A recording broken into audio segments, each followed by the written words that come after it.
In this video, I am going to show you how to work slip stitch color work. It is a very easy way of adding color to your work.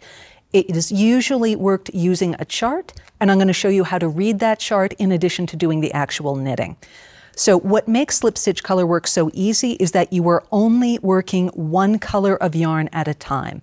Now this chart is for something that you are knitting flat, so you are going to knit that color along the right side row, and then you're going to turn your work and knit that same color along the wrong side row. Then you're going to switch colors. So when you take a look at the chart, you need to know three things. The light squares are for light yarn, the dark squares are for dark yarn. We are working this swatch in garter stitch, so every single row will be knit. And anytime you see one of these V symbols, that is a symbol for slipping a stitch. So let's get started. So we're going to start with row 1. I've already knit a couple of rows in the light yarn. Row 1, the first thing it says to do is to slip a light colored stitch before you knit with the dark colored yarn. So let me show you what that looks like. You're going to get your dark colored yarn ready. Hold your working yarn of the light color out of the way. And the very first thing you do is you slip that stitch. And that means you insert your right needle purlwise and just boop, slip it onto that needle. When you do that, you're going to hold the yarn in back. Now we're going to knit 3 stitches with the dark yarn. So 1, 2, 3.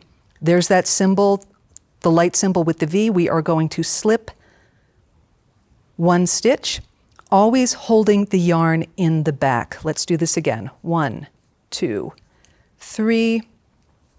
Slip that final light colored stitch with the yarn held to the back, and then you're going to knit those final 4 stitches.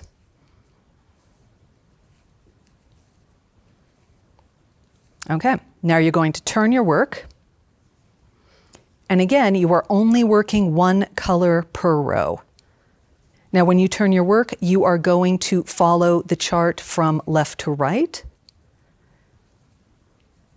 And again, we're going to knit 4 stitches with the dark yarn. This is the light yarn that we've slipped on the previous row. This time you want to bring your yarn to the front. Again, you're going to slip that stitch purlwise. Bring your yarn to the back and knit those 3 stitches.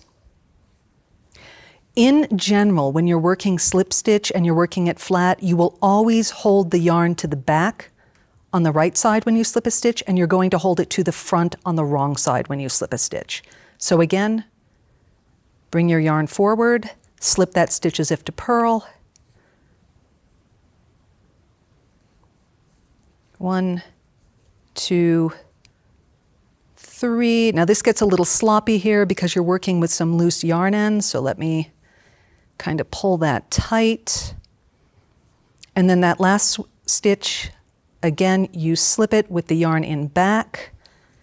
Let's turn this around. Let's tighten up some of those loose stitches. You're going to drop your dark yarn. We are on row 3, which you can see you are working with the light colored yarn and you are slipping dark colored stitches. So I'm holding my dark yarn out of the way, and I'm going to knit that first stitch that I slipped on the row below and knit another 2. Now it's telling me to slip that dark yarn. That's that symbol right there. Again, slip purlwise with the yarn in back. Then we're going to knit another 3 with the light yarn. Again, slip that dark yarn, yarn in back, and then knit your final 5 stitches. Going to turn your work.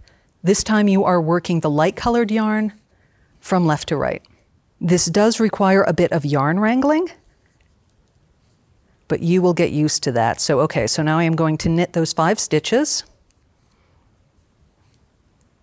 All right, I am now at that dark colored stitch that I need to slip, yarn to the front, slip it purlwise, yarn to the back, continue knitting the light colored stitches as indicated in the chart. That's these 3. Once again, I need to slip that dark colored stitch, yarn to the front, bring yarn to the back, and knit those last 3 stitches. So you're going to continue working this chart. You're going to work your dark yarn back and forth, then you're going to work your light yarn back and forth, dark yarn back and forth, etc. So I'm going to finish this swatch and then show you what it looks like. All right, so I have finished one repeat of this chart, and you can see how on alternate rows I have worked the dark yarn, slipping the light stitches, or work the light yarn, slipping the dark stitches. Now, one more note before we finish, that again, because this has been worked flat, you will always be working that same color across one row and back the next. If you are working a slip stitch chart in the round, you will generally only be working one round of each color before switching yarns. So thanks for checking out slip stitch knitting and how to read a slip stitch chart.